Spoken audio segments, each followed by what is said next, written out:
National Signing Day 2015 is now over. Welcome to the recap show.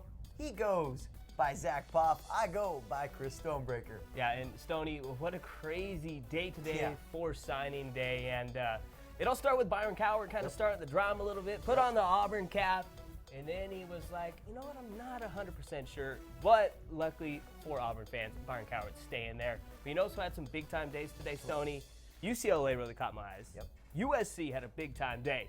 But I was really impressed with Florida and the late push they made today. And it all started with the five-star offensive lineman, Martez Ivey. How about Florida jumping 46 spots? Now, early on in the day, it looked as though Florida was going to have a difficult day after losing some top recruits to former head coach and new Auburn defensive coordinator Will Muschamp and the Tigers. But a signing from the number 2 recruit in the country, 5-star Apopka offensive tackle Martez Ivey, bolstered their class and may have helped Florida seal the deal with Baker County 5-star defensive end CeCe Jefferson and 4-star athlete from Westminster Christian Jordan Cronkite. Head coach Jim McElwain and the Florida Gators ended the day much stronger than they had started. And also another team that really caught my eyes was the University of Southern California, and they finished the day the number 2 recruiting class in 247 Sports. And it really started when they signed the 5-star cornerback from Long Beach Poly, Iman Biggie Marshall, the 6'1", 190-pound 5-star cornerback. And I see a lot of Patrick Peterson in Iman Marshall's game. He's got the size and the skill, the athleticism, and the guy's an absolute playmaker. Anytime he gets his hands on the rock, he can take it back for 6. And also another big-time pickup for USC just hours ago was Gardena Sarah, 6'5", 275-pound, 5-star defensive tackle, Rasheem Green. This guy's an absolute monster on the defensive line, and he's a guy who can really plug in and kind of play the role that Leonard Williams played for USC last year, who will be going to the National Football League this year. And John Houston, his teammate at Sarah, the 6'3", 210-pound, 4-star linebacker. This kid is an absolute ball hawk as a linebacker, one of the best tackling linebackers in the country, and should feel nice for USC. Now, a couple of other linebackers USC grabbed from Utah, starting with Salem Hills, Porter Gustin, the 6'5", 245-pound linebacker, is an absolute playmaker on both sides of the rock, but expect to see him playing defense specifically at the University of Southern California. This kid is an absolute baller on the gridiron. And also Osa Messina, the 6'4", 230-pound linebacker from Brighton, Utah. This kid is just, I love watching this guy play football. I mean, he's fun to watch, absolute ball hawk. He can also make plays, great covering linebacker. And we got to end with my guy from Texas. So McKinney Norris, Ronald Jones, the 6', 185-pound running back. And it might be the dreads, but I see a lot of Jamal Charles in Ronald Jones. And especially with Buck Allen declaring for the NFL draft, Ronald Jones might be an impact freshman right away for Steve Sarkisian and the USC Trojans. Now, the state lines did not hold back USC. That looked like a trend throughout National Signing Day in 2015. There was no boundaries. And you know why? Why? I think it's maybe the recruiting budgets of these big universities. That's nowadays. A good guess. Yes. So Michigan State, they pulled out 10 recruits from different states. And then you go to Tennessee, and then they got 11 recruits from different states. Now, recruiting budgets growing along with social media, and the state lines are not the recruiting boundaries they once were. USC's crosstown and Pac-12 foes, UCLA, jumped 12 spots with some very big out-of-state signings. Soso Jamabo will be going to UCLA, traveling from Plano West in Texas. Roquan Smith from Georgia and tight end Chris Clark from Connecticut are also taking a plane this summer to Westwood.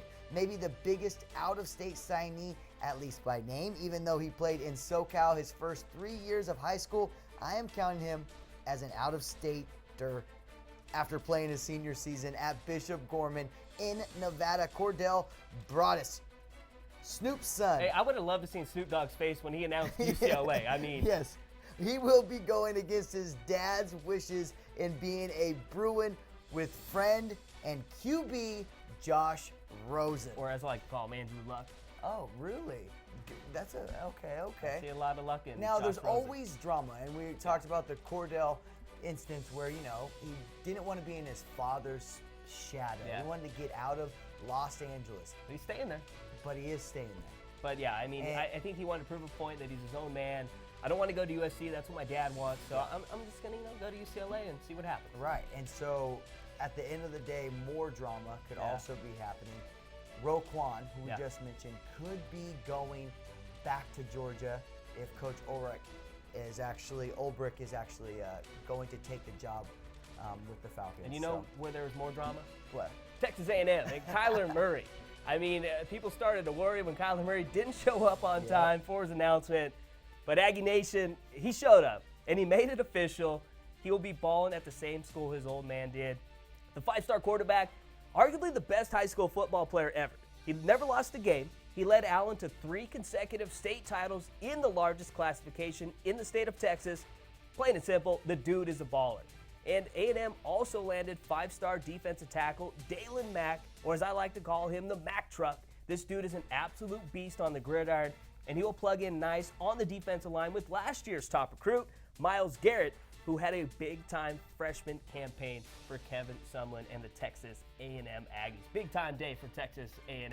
Yep, and for more information on some of the other big recruits that signed during National Signing Day, we start with number 13 overall ranked Terry Beckner Jr. of East St. Louis, and he just goes right over the bridge local. to Missouri. It's pretty local, yes. East St. Louis is in Illinois, but he is going to Missouri. The nation's top recruit, D tackle Trent Thompson from Westover, stayed with his commitment to Georgia. And number 3, Byron Cowart from Armwood in Florida, as we had mentioned earlier in the show, decided on Auburn. Evidently, the hiring of former Florida coach Will Muschamp made a huge impact as Auburn not only landed 5-star defensive end Byron Cowart and finally got the letter of intent at 1 p.m. Pacific Standard Time, made them sweat. They were getting nervous. They were, but also got 4-star standouts Ryan Davis and Jeff Holland, Yeah, Jeff all Holland's a from monster. Florida, monsters. That has vaulted just those guys, along with all the other ones, has vaulted the Tigers 3 spots to the number 9 ranking in the team recruiting rankings, according to 24/7 Sports. Yeah, War Eagle, as you mentioned earlier, very excited today. But the number 1 squad, recruiting-wise, Yeah. Roll Tide. I mean, every single year Nick Saban gets the top class. They finished as the number 1 recruiting team on 247 Sports. SC came in at number 2, jumped Florida State, who's 3. Tennessee, maybe a lot of people a little shocked with Tennessee being in the top 5 right there at 4. And, of course, Les Miles and LSU wrapping out the top 5. And we have to talk about some of the biggest movers of the day. We've kind of already mentioned them a little bit. UCLA jumped 12 spots. Florida went 46 spots. And Coach Harbaugh Doing a good job. did a great job today. He jumped 36 spots with Michigan. Yeah, I don't know if a lot of people realize how difficult that is. I mean, he got there late. Yep. Recruiting season basically almost over, and Jim Harbaugh comes in and really gets a lot of last-minute guys from Michigan. And But a on couple the of other side of things, there were some losers. there were some disappointing ones too. TCU dropped 10 spots, Washington State 12, and Pittsburgh 15. And really, TCU is the one that catches my eyes. I mean, last year, a lot of people thought they could have been national champs and didn't really capitalize that on signing day this year. But I think with the TCU stuff, they have a lot of returners. They could be a number 1, number 2 team in the preseason rankings. Players might not have thought that they could get a lot of PT right off the bat, so they chose to go somewhere else. Yeah, most definitely. But anyways, it was a super busy day today for us here at MaxPreps.com. It actually started at 6 a.m. in the morning We're with getting the live delirious signing right day. now, so. So let's finish this off. For Zack, Poff, Chris Stonebraker, everybody else here in Cameron Park for MaxPreps.com. Keep on clicking on to MaxPreps.com, America's source for high school sports.